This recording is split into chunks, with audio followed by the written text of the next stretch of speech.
கேட்டோடனே அது துறவி என்ன பதில் சொல்லும்? அந்த அம்மா சொல்லிச்சு, என் குழந்தைகள் என்றுச்சு. துறவிக்கு எல்லாரும் குழந்தைகள். இவன் கேட்டதே வம்புக்கு தான் கேட்டவன். கேட்டோன்னே இந்த அம்மா குழந்தைகள் சொன்னோடனே, உங்க குழந்தைகள் என்கிறீர்களே, 2 பேரும் கணவன் மனைவியா இருக்கிறார்களே, அண்ணன் தங்கையும் கல்யாணம் பண்ணினார்களா கேட்டான். இப்படி நிறைய பேர் இருக்கிறாங்க. இந்த வார்த்தையை கேட்டவுடனே இளங்கோவடிகள் சொல்லுகிறார், கண்ணகிக்கு அதை தாங்க முடியலையா, காதை பொத்தி கோவலன் முதுகுல அப்படியே முகத்தை சரிச்சு கொண்டாளாம். ஒரு துறவிக்கு இதெல்லாம் தெரிஞ்சிருக்கு பாருங்க. காதை பொத்தி இந்த பெண்களில் இயல்பு அது. கணவன் முதுகுல அப்படியே தன் முகத்தை புதைத்துக் கொண்டார். என்ன தெரியுமா, இந்த வார்த்தை அவளுக்கு இவ்வளவு கடும் வார்த்தையா பட்டது. இப்ப நமக்கு இதெல்லாம் சிம்பிள். அவனவன் வீட்டு பிள்ளைகளோடய கெட்ட வார்த்தை பேச ஆரம்பிச்சுட்டான். ஏன்னா நமக்கு அதுதான் சினிமா எல்லாம் சொல்லி தருது. அப்படி பேச ஆரம்பிச்சுட்டாரு. அப்ப இது கேட்டோடனே கவுந்தியர்களுக்கு கோபம் வந்துட்டது. இவன் பம்புக்கு பேசுறான்னு தெரியுது. அந்த அம்மா உடனே சொன்னா, முள்ளுடை காட்டில் முதுநெறியாகுவீர் என்றார். பனிஷ்மெண்ட பாருங்க. ஏன்னா உனக்கு நரிக்குணம் தானே இருக்கு, நரியா போ. ஏன் குணம் ஒன்று வடிவொன்றாக இருக்க வேணும்? நரிக்குணம் இருந்தபடியே தான் இந்த கேள்வி கேட்டேன். ஆகவே உனக்கு அந்த வடிவமே வரட்டும். உனக்கு தண்டனையா தருகிற பொழுது சும்மா நரியாம தான் நீ நரியா இருந்து நான் ரொம்ப நஷ்டப்படுத்துவேன். ஆகவே கிழட்டு நரியா போடான்னு சொந்தம்மா. கிழட்டு நரியா போனாலும் நீ கெட்டவன் இங்க இருந்தாலும் கெடுச்சு. அதனால நீ எப்படிப்பட்ட காட்டில போக வேண்டாம், முள்ளுடை காட்டில் முதுநரி ஆகுவீர் என்றார். இளங்கோவடிகள் சொன்னார், அந்த அம்மா வாய் சொல்லி வாய் மூட அவன் நரியானான். இதுதான் நிறைமொழி மாந்தர் வார்த்தை. வார்த்தையை சும்மா வாயில விடக்கூடாது. ஆகவே வார்த்தை என்பது செயற்கருவிகளிலே ஒன்று. ஒரு பிள்ளைய கூப்பிடுற பொழுது, ராசா இங்க வாடா, இதை எடுத்துக்கொடு சொன்னோன்னே சந்தோஷமா வருது. டேய் எவ்வளோ இன்னொன்னு இப்படியும் முறைச்சு கொண்டு வருகிறேன். வார்த்தை தான், ஒண்ணு நம்ம பண்ணல. வார்த்தை எதிராளியிடம் பயன் விளைக்கிறதா இல்லையா? ஆகவே அதுவும் செயற்கருவியிலே ஒன்றாக கொண்டு வாக்கு என்பதை முதல் செயற்கருவி ஆக்கினார். எங்கே? ராஜச அகங்காரத்திலே. ராஜச அகங்காரம் எதற்கு அடிப்படை? செயலுக்கு அடிப்படை. சாத்வீகம் அறிவுக்கு அடிப்படை. அறிவுக்கு அடிப்படையான அந்த சாத்வீக குணத்திலிருந்து 6 கருவிகள் தோன்றிவிட்டன. மெய்வாய், கண்மூக்கு, செவி, மனம் 6 தோன்றிவிட்டது. இப்ப ராஜசம் செயலுக்கு அடிப்படையான குணம். ஆகவே ராஜசத்திலிருந்து செயற்கருவிகள் தோன்ற தொடங்குகின்றன. முதல் கருவி என்ன தோன்றியது என்றால் வாக்கு தோன்றியது. வாக்கு ஒரு அடிப்படை குணம், வாக்கு தோன்றியது. அதற்கு பிறகு பாணி. பாணி என்றால் கை, பாதம். அடுத்து அதுக்கு பிறகு பாதம். பாதம் என்றால் கால். கால் கருவியினுடைய வேலை என்றால் உடம்பை தூக்கி கொண்டு போய் எல்லா இடமும் காட்டும். இந்த காலுக்கு அதான வேலை.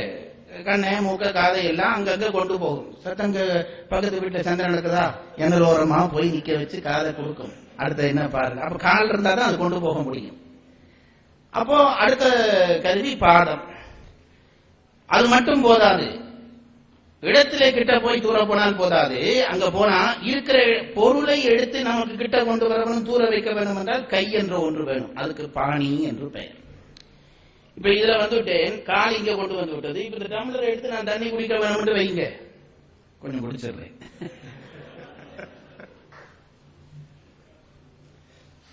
இப்ப இந்த கை இல்லாவிட்டால் காலால கிட்ட வரலாம், எப்படி குடிக்கிறது? அப்போ இந்த கடவுளுடைய அற்புதங்களை பாருங்க. அதுக்கு உறுப்புகளை அந்தந்த மாதிரி வச்சிருக்கிறார். கைய மடக்கலாம், நீட்டலாம். சண்டை பிடிக்கிறதுக்கு வைக்க இல்லை, மடக்கலாம், நீட்டலாம். அது மாதிரி பாருங்க, கைய அமைப்பே பாருங்க. இந்த கை இருக்கிறது அல்லவா, நம்முடைய கை நீங்க நடக்கிற பொழுதோ வளர்க்கிற பொழுதோ இப்படிதான் இருக்கு. கையை இப்படி பிடிச்சு கொண்டு நடக்க முடியாது. இப்படிதான் கை இருக்கு இயல்பா. நீங்க நீளுங்கன்னா கையை எப்படி நிப்பீங்க? இப்படி யாராவது கையை வச்சு நிப்பீங்களா? என்ன சொல்றாரு கடவுள்? மற்றவன்ட்ட வாங்கி பழகாதே. ஏன் இப்படி வச்சா தெரியுமோ? கொடுத்து பழகு. கை அமைப்பே அப்படி இருக்குது. கொடுத்து பழகு. இது சும்மா விளையாட்டா சொல்றது, ஆனா அது உண்மையும் இருக்கு. அப்ப கையை என்ன செய்யும்? பாணி. பாணி என்ன செய்யும்? கொடுக்க, வாங்க, எடுக்க, வைக்க, இதுக்கு உதவும். பாணி என்றால் கை என்பதை எப்படி ஞாபகம் வைத்திருப்பது? தண்டபாணி என்று முருகனுக்கு பெயர். தண்டை கையிலே வைத்திருப்பவன் தண்டபாணி. கோதண்டபாணி என்று ராமனுக்கு பெயர். கோதண்டத்தை கையில் வைத்திருக்கிறவன் கோதண்டபாணி. பாணி என்றால் கை என்பதை இப்படி ஞாபகம் வைத்துக் கொள்ளலாம், அதுக்காக சொல்லுகிறேன். அது மட்டும் இல்லை, தாளத்துக்கு சங்கீதத்தில் தாளம் இருக்குதுங்களே, பாணி என்று ஒரு பெயர். சங்கீதம் படித்தவர்களுக்கு தெரியும். பாணி என்றால் தாளம். ஏனென்றால் கையால் போடப்படுவதால் அதற்கு தாளம், தாளத்திற்கு பாணி என்று பெயர். குழந்தைகளுடைய பருவத்தை பாடுகிற பொழுது நம்முடைய பெரியவர்கள் சப்பானி பருவம் என்று ஒரு பருவம் வைத்தார்கள். ஏன் அந்த பெயர் வந்தது தெரியுங்களா? குழந்தை பிறந்து கொஞ்சம் கொஞ்சமா தவழ்ந்து எழும்பி உட்கார்ந்த உடனே கையை இப்படி தட்டும், சப்பென்று கையை தட்டுவதால் அது சப்பானி பருவம். பொருள் எல்லாம் சொல்றோம், அர்த்தம் தெரியாம தான் இதனால் வரைக்கும் சொல்லிக் கொடுங்க. ஏன் சப்பானி பருவம்? குழந்தைக்கு வேலையே அது அந்த கருவியை பயன்படுத்த ஆரம்பிச்சிருச்சு. முதல் இப்படி தட்டும், தட்ட ஆரம்பிச்சுன்னா அந்த குழந்தை அது பார்க்க ரொம்ப அழகா இருக்கும். குழந்தை தட்ட வேணும். ஏன்னா பெற்றோர்களுக்கு குழந்தையினுடைய ஒவ்வொரு அசைவும் அழகுதானுங்களே. மயக்குறு மழலையர் என்றார் சங்க புலவர். அது இந்த அழகு நிக்க அழகு ஒவ்வொன்றும் புதுசு புதுசா செய்ய செய்ய பெரிய அழகு. அப்ப கை தட்டுறதுக்கு சப்பானி பருவம். அப்ப இதெல்லாம் வச்சா பாணி என்றால் கை என்று உங்களுக்கு தெரிந்துவிடும். பாதம் பயன்படுத்துகிற சொல் என்றபடியால் தேவையில்லை. அப்ப செயல் கருவி 3 வந்து விட்டது, வாக்கு, பாதம், பாணி. இவ்வளவும் போதுமா என்று கேட்டால் உடம்பு தொடர்ந்து இயங்க வேண்டும். உடம்பினுடைய பயன்பாட்டிலே 2 பயன்பாடு இருக்கிறது. ஒன்று, இப்ப இதெல்லாம் செய்துட்டோம், இது மட்டும் செய்துட்டோம். உடம்பு இயங்க வேண்டுமானால் உடம்புக்கு பெட்ரோல் அடிக்க வேணும். காணிய இது ஒரு கருவி தானே பாருங்க, அது ரொம்ப தெளிவா அதுல இருக்க வேணும். இந்த கருவி இது நமக்கு கிடைச்சிருக்கிற ஒரு கருவி. இந்த கருவி இயங்க வேணும். இயங்குறதுல என்ன அடிக்க வேணும்? பெட்ரோல் அடிக்க வேணும். பெட்ரோல் அடிச்சா கழிவு வரும். பெட்ரோல் அடிச்சா கழிவு வரும். கிடக்கிற வாகனத்தை சர்வீஸுக்கு வருவீங்க இல்லை, அது கழிவு வந்துடும். கழிவு ரொம்ப சேர்ந்தா அந்த கருவி இயங்காது. அப்ப உடனே கழிவை வெளியேற்ற வேணும். அப்பதான் புது பெட்ரோல் அடிக்கலாம், அப்பதான் புதுசா இயங்கும். கடவுள் அதுக்காக என்ன பண்ணினார்? உடம்புல அந்த கழிவகற்றுற ஒரு கருவி வைத்தார். மலம், சலம் முதலியவற்றை அதற்கு பாயு என்று பெயர். பாயு என்று, அதாவது கழிவு போய் கொண்டிருக்காவிட்டால் கொஞ்ச நாள்ல உடம்பு படுதாப்பி செத்து போவான். அப்ப கழிவு போக வேணும், வெளியேற்றி கொண்டே இருக்க வேணும். அதுக்கு வச்சிருக்க கருவிக்கு பெயர் பாயு. அவ்வளவும் போதுமா என்று கேட்டா, ஒரு உடம்பு இன்னொரு உடம்பை உருவாக்கினால்தான் ஆன்மாக்கள் தொடர்ந்து தோன்றி தோன்றி கர்ம அனுபவங்களை பெற்றுக் கொண்டிருக்கலாம். அப்ப உடம்பு இன்னொரு உடம்பை தோன்றுவதானால் 2 உடம்பினுடைய சேர்க்கை, சிற்றின்ப சேர்க்கை நிகழ வேண்டும். சிற்றின்ப சேர்க்கை நிகழ்வதானால் அதுல ஒரு இன்பம் பிறக்க வேண்டும். இன்பம் பிறக்காட்டி ஒருத்தர் அது பண்ண மாட்டான். சந்தோஷம்ங்கிறதுக்காக தானே உடல் உறவு முதலியவை நடக்கிறது. நான் கொஞ்சம் இந்த லெவல்ல பேசுறபடியா பேசுவேன், நீங்க ஒன்றும் வெக்கப்படாதீங்க. அப்போ இன்பம் என்ற ஒரு உணர்ச்சி தோன்றபடியா தானே அந்த உறவு பற்றிய நாட்டம் இருக்கிறது. அப்ப அந்த இன்பம் என்ற உணர்ச்சி நமக்கு இருக்க வேண்டும். இருந்தா தான் அடுத்த உடம்பு தோன்றும். அதுக்காக ஒரு கருவியை வைத்தான், உபஸ்தம் என்று பெயர். கழிவு வெளியேற்றத்துக்கு பாயு, இன்ப வெளியேற்றத்துக்கு உபஸ்தம். இந்த 5ம் சேர்ந்த உடனே ஒரு உடம்பு இயங்குகிற தன்மை பெறுகிறது. இந்த 5 கருவிக்கும் கர்மேந்திரியம் என்று பெயர். அப்போ ஞானேந்திரியம் சாத்வீக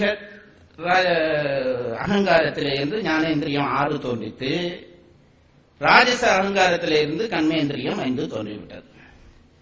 இனி என்ன அடுத்தது இருக்கிறது? தாமச அகங்காரம் இருக்கிறது. தாமசம் என்னத்திற்கு காரணம்? மயக்கத்திற்கு காரணம். மயக்கத்திற்கு காரணமாகிய 5 விஷயங்கள் அங்கே இருந்து தோன்ற போகின்றன. என்னவென்று கேட்டால் அதை நாங்கள் என்னென்று சொல்வோம்? தன்மாத்திரைகள் என்று சொல்வோம். சுவை, ஒளி, ஊறு, ஓசை, நாற்றம், இந்த 5ம் தான் நம்முடைய மொத்த மயக்கத்திற்கும் காரணம். நாக்கு சுவைக்கிறது, கண் ஒளி பெறுகிறது, மூக்கு வாசனை பெறுகிறது, இதால தான் நாம எல்லாம் மயங்கி போய் இருக்கிறோம். இந்த லெட்டை விட அந்த லெட்டு சிறந்தது, அந்த கடையில வாங்கினா நல்லது, இந்த ஹோட்டல்ல சாப்பிட்டா நல்லதுங்கிறது எல்லாமே நம் மயக்கம் தான். இந்த மயக்கம் இல்லாவிட்டால் உலக இயக்கம் நின்று போய்விடும். ஆகவேதான் நான் சொன்னேன், மயக்கமும் உலக இயக்கத்திற்கு தேவை. எல்லாம் கடவுள் தேவையில்லாம ஒன்னும் படைக்கையிலேயோ என்னிடம் காமமே இல்லை என்று சொன்னா பொய் சொல்றான்னு அர்த்தம். கடவுள் படைச்சிருக்காங்கடா, அதுலயும் நீ இயங்கத்தான் வேணும். தப்பா பயன்படுத்துறது தவறே தவிர அது தேவையில்லாத ஒன்றில் தேவையில்லாத ஒன்றை கடவுள் படைப்பானா? ஆகவே மயக்கத்துக்குரிய பொருளையும் படைக்கிறான். அதற்கு இந்த தன்மாத்திரைகள் என்று பெயர். சுவை, ஒளி, ஊறு, ஓசை, நாற்றம், இந்த ஐந்தும் தான் மயக்கம் மொத்தத்துக்கும் காரணம். ஆகவே தாமச குண அகங்காரத்திலே இருந்து இந்த ஐந்தும் தோன்றும்.